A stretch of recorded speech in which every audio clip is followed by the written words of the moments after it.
How to find recipes on MyFitnessPal app. Firstly, open MyFitnessPal app. You can see here different options. Scroll this bar and at the discover option you can see 4 points. Now you have to firstly click on the recipes. You can check the ingredients here and the amount of the food, calories, etc.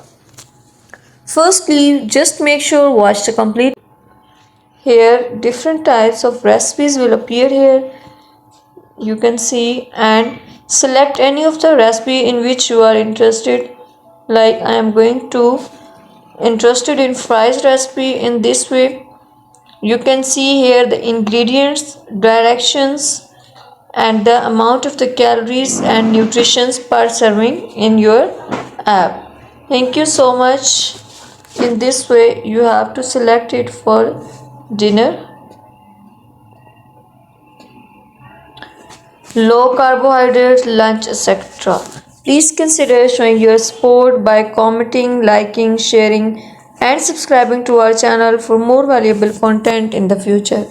Your engagement is highly appreciated. I wish you very good luck. Thanks.